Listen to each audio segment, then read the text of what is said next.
Udahkah?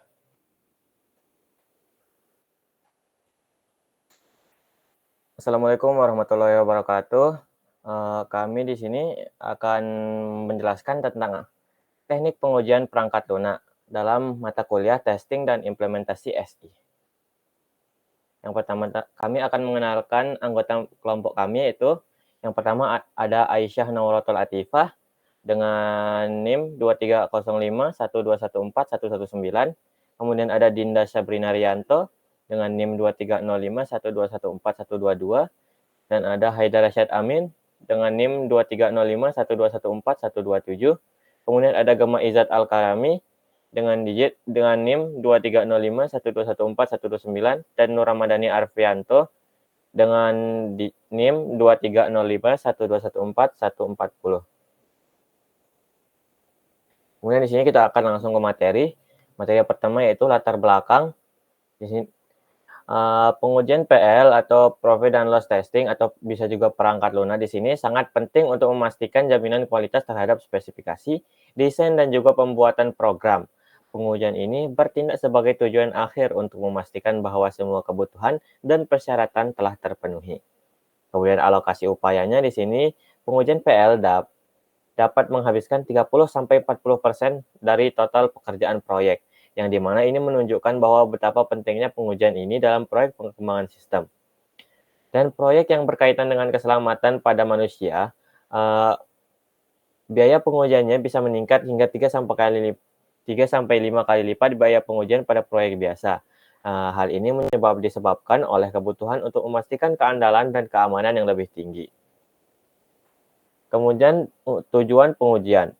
Di sini tujuan pengujian adalah untuk menemukan kesalahan yang ada dalam program. Pengujian dilakukan untuk memastikan bahwa sistem berfungsi sesuai dengan harapan dan persyaratan yang telah ditentukan. Kemudian test case yang baik adalah yang memiliki kemungkinan terbesar untuk menemukan kesalahan yang tersembunyi. Nah, ini berarti pengujian harus fokus pada area yang berisiko tinggi terhadap masalah atau kesalahan. Kemudian pengujian yang berhasil adalah pengujian yang menemukan kesalahan tersembunyi yang sebelumnya tidak terlihat. Dengan demikian, memastikan bahwa program berfungsi sebagaimana mestinya dan dapat diandalkan. Kemudian di sini ada prinsip pengujian. Yang pertama yaitu keterlacakan kebutuhan pengguna, keterlacakan kebutuhan pelanggan. Pengujian ini harus dapat dilacak hingga kebutuhan pelanggan untuk memastikan produk yang dikembangkan sesuai dengan harapan dari pengguna. Kemudian perencanaan pengujian sejak awal, yaitu pengujian harus direncanakan sejak fase awal pengembangan sistem agar terintegrasi dengan desain dan model sistem. Kemudian prinsip Pareto 80%. 80% kesalahan ditemukan dengan 20% upaya untuk pengujiannya, sehingga pengujian harus fokus pada area kritis saja. Artinya, sebagian besar masalah bisa ditemukan dengan uji coba yang terfokus pada area kritis atau yang paling beresiko di sini. Kemudian mulai dari lingkup kecil. Di sini pengujian sebaiknya dimulai dari lingkup kecil dan berkembang ke area yang lebih besar untuk efisiensi dan deteksi kesalahan yang lebih baik. Kemudian prioritas pengujian. Mengingat keterbatasan waktu dan sumber daya, pengujian harus diprioritaskan pada area yang paling penting dan beresiko tinggi. Kemudian pengujian oleh pihak independen. Pengujian dilakukan oleh pihak ketiga yang independen untuk menjaga objektivitas dan menghindari bias dalam pengujian. Kemudian di sini ada testability. Yang pertama yaitu ada kemudahan untuk diuji. Kemudahan untuk diuji ini, sebuah sistem harus dirancang agar mudah diuji. Semakin mudah suatu sistem diuji, maka semakin efektif pengujian tersebut. Pengujian yang mudah akan menghemat waktu dan biaya serta mempermudah deteksi masalahnya. Kemudian karakteristik dari testability ini ada pertama yaitu operability, yaitu mudah digunakan. Sistem haruslah mudah digunakan oleh penguji. Antarmuka yang sederhana dan fungsionalitas yang jelas akan mempermudah pengujian. Yang kedua yaitu observability, yaitu mudah untuk diamati. Pengujian akan lebih efektif jika sistem dapat dengan mudah dipantau dan diawasi selama proses pengujian. Kemudian yang ketiga yaitu controllability, yang dimana ini artinya mudah dikendalikan. Sistem yang dapat dikendalikan dengan mudah oleh penguji memudahkan untuk mengubah parameter atau input selama pengujian. Lalu yang keempat yaitu stability atau tidak mudah berubah. Sistem yang stabil dan jarang berubah lebih mudah diuji karena perubahan sistem dapat memperkenalkan bug baru. Kemudian ada simplicity. Simplicity itu adalah simple atau lingkupnya kecil. Semakin lingkupnya kecil, maka semakin mudah untuk diuji. Semakin sederhana dan kecil lingkup dari sebuah sistem, semakin mudah untuk mengujinya, dan juga sistem yang kompleks dengan banyak komponen bisa lebih sulit dan memakan waktu lebih lama untuk diuji. Kemudian yang kelima di sini ada decomposability, yaitu mudah untuk diuraikan. Sistem yang dapat dipecah menjadi bagian-bagian kecil akan lebih mudah untuk diuji secara terpisah, yang dapat memudahkan dalam menemukan kesalahan atau bug dari setiap bagian-bagian yang akan ditesting. Yang terakhir ada understandability, yaitu mudah dipahami. Sistem yang mudah dipahami akan mempermudah pengujian karena penguji akan lebih cepat mengerti cara kerjanya dan apa yang diharapkan dari hasil pengujian. Selanjutnya akan dijelaskan oleh teman saya. Selanjutnya yaitu desain kasus pengujian. Yang pertama ada black box testing, yang fungsinya adalah memastikan fungsional dari perangkat lunak berjalan, kemudian kesesuaian input dengan output, dan tidak memperhatikan proses dari logic internalnya. Kemudian yang kedua ada white box testing. White box testing ini dia pengamatan detail prosedur dan mengamati sampai pada level percabangan kondisi dan juga perulangan. Next. Nah, ini adalah contoh metode whiteboard testing yang pertama, yaitu basis path testing. Basis path testing ini sendiri didefinisikan sebagai teknik whiteboard testing yang digunakan untuk mengukur kompleksitas logika dan desain prosedural suatu program dengan menentukan jalur eksekusi dasar atau basis path, sehingga setiap pernyataan dalam program dijalankan setidaknya sekali dalam pengujian. Kemudian teknik ini juga berhubungan dengan branch testing atau control flow testing, di mana cabang-cabang kode diuji untuk memastikan keakuratan alur logika dalam program. Next. Nah, selanjutnya ada kompleksitas silomatik. Nah, atau silomatic complexity, yaitu sebuah pengukuran kuantitatif dalam kompleksitas logika program. Dalam konteks metode basis path testing, silomatic complexity digunakan untuk menentukan jumlah jalur independen dalam suatu program. Next.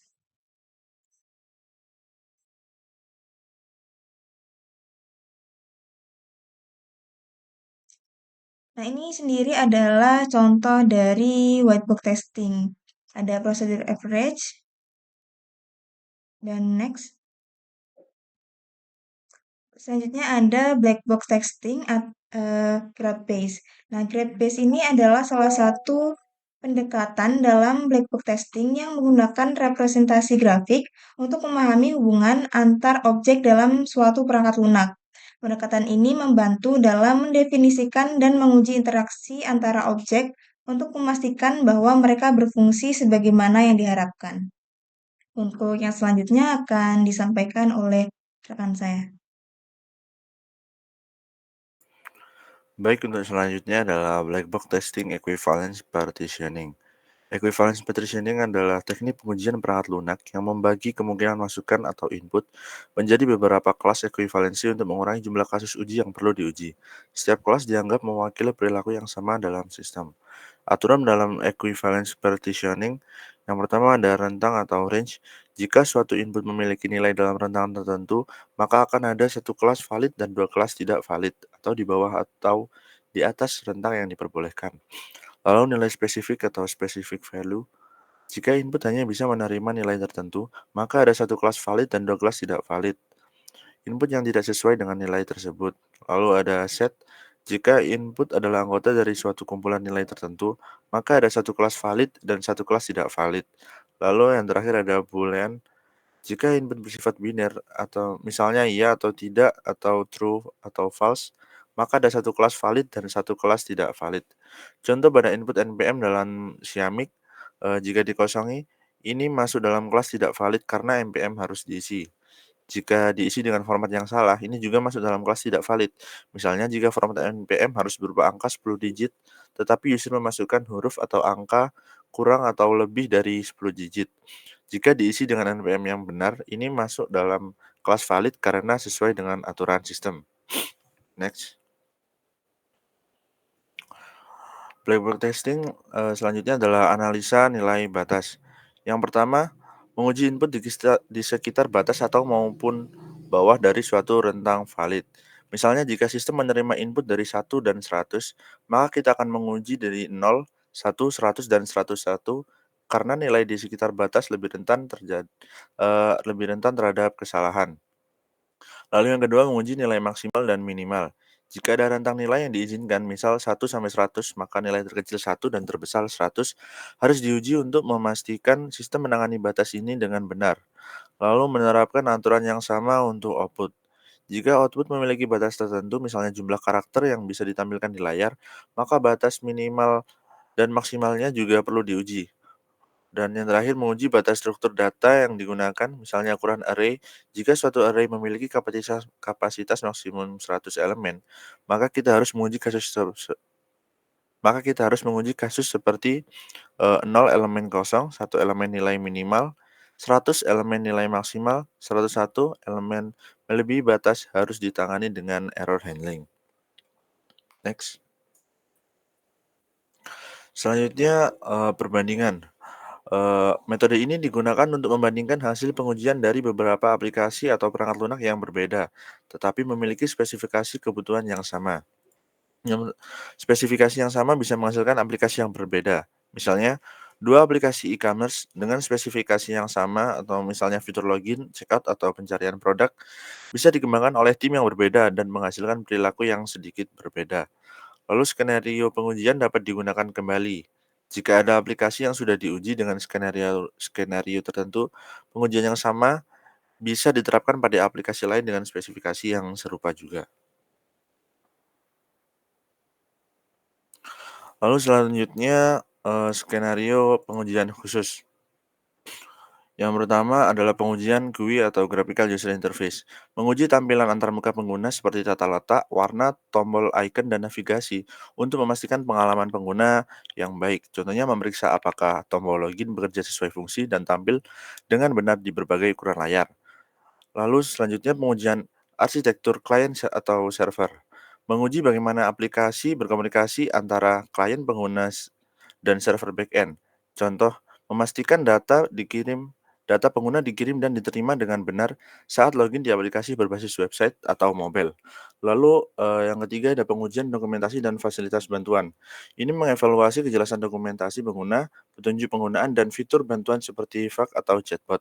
Contohnya seperti memastikan dokumentasi API bagi pengembang tersedia dan mudah dipahami.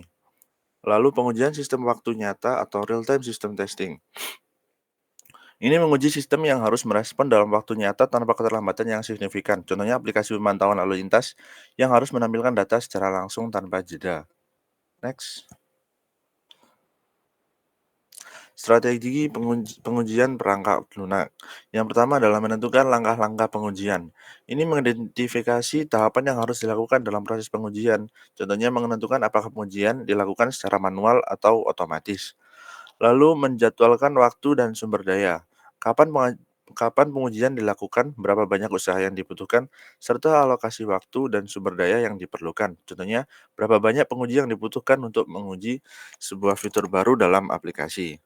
Lalu yang terakhir ada tahapan pengujian. Ini meliputi perencanaan, menentukan strategi dan pengujian, lalu desain test case, membuat skenario pengujian berdasarkan kebutuhan perangkat lunaknya, lalu pelaksanaan, menjalankan pengujian sesuai skenario yang telah dibuat, ada koleksi data juga untuk merekam hasil pengujian untuk analisis lebih lanjut, dan yang terakhir evaluasi untuk menentukan apakah perangkat lunak sudah memenuhi standar kualitas atau masih perlu dilakukan perbaikan. Selanjutnya dilanjutkan oleh rekan saya.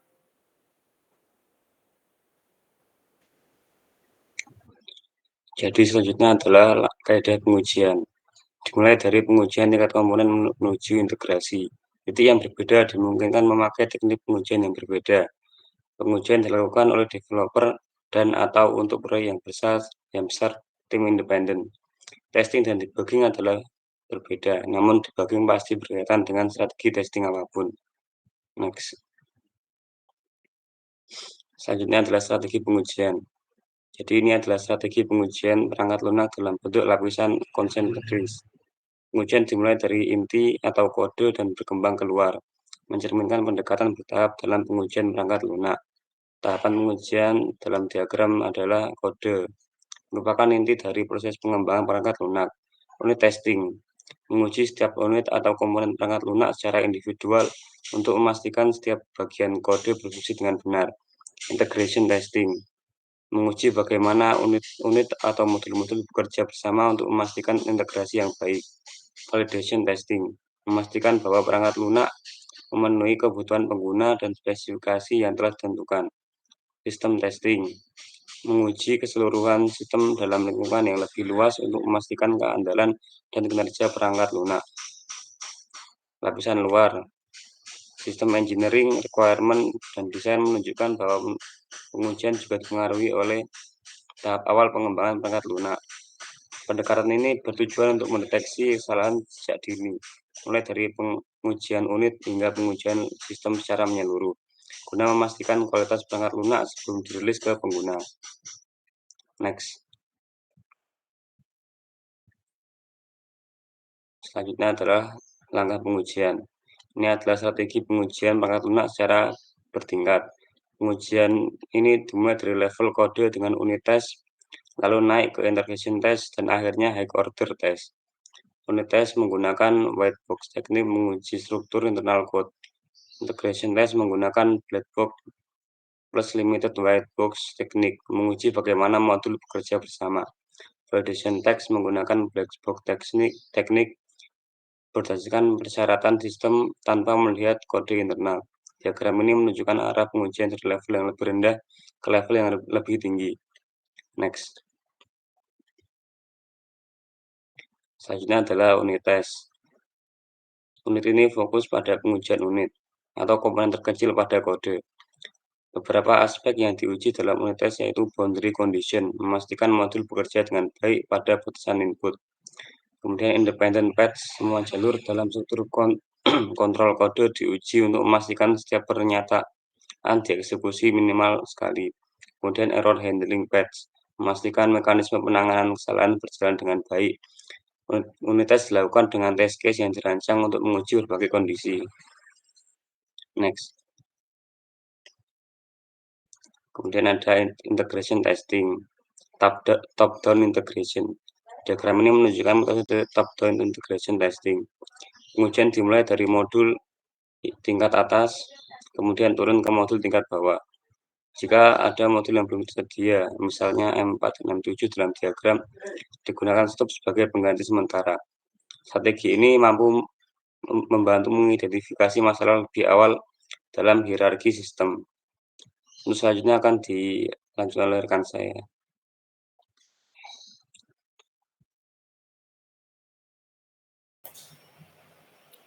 Selanjutnya yaitu bottom up integration testing, yaitu strategi pengujian perangkat lunak yang dimulai dari modul paling bawah dalam hierarki sistem. Modul dasar diuji terlebih dahulu, kemudian digabungkan secara bertahap ke modul tingkat lebih tinggi hingga seluruh sistem terintegrasi. Next. Nah, metode integration testing ada dua. Pertama, regression testing dilakukan setiap kali ada modul baru yang diintegrasikan atau terjadi perubahan pada modul yang sudah ada untuk memastikan tidak ada fitur lama yang rusak akibat perubahan tersebut. Pengujian ini penting dalam pengembangan perangkat lunak yang sering mengalami pembaruan. Kedua, smoke testing merupakan pengujian awal yang dilakukan setiap hari atau secara rutin untuk proyek dengan tingkat kritis tinggi untuk memastikan fungsi dasar sistem berjalan dengan baik sebelum pengujian lebih lanjut dilakukan. Next. Validation testing. Validation testing adalah sebuah proses pengujian yang dilakukan untuk memastikan suatu produk, sistem, ataupun software dapat sesuai dengan kebutuhan serta harapan pengguna atau klien. Validation testing ada dua jenis. Yang pertama yaitu alpha test yang dilakukan di tempat developer oleh customer pada lingkungan yang terkendali, dan beta test yang dilakukan di tempat customer tanpa melibatkan developer pada lingkungan yang tak terkendali. Lalu sistem testing, yaitu uji coba pada keseluruhan sistem software dan memastikan semua fitur dan fungsi dapat bekerja sesuai dengan spesifikasinya. Di antaranya yaitu recovery testing jika sistem failure, security testing jika terjadi serangan, stress testing terhadap jumlah, frekuensi, dan volume pekerjaan, serta performance testing untuk mengukur pemakaian sumber daya. Terakhir, debugging, yaitu memperbaiki error yang ditemukan pada saat testing. Kaidah dasar sebelum debug yaitu apakah penyebab bug dihasilkan kembali oleh bagian program yang lain, apakah bug selanjutnya yang mungkin muncul jika bug diperbaiki, serta apa yang bisa dilakukan untuk mencegah bug terjadi untuk pertama kalinya. Saya kembalikan ke moderator.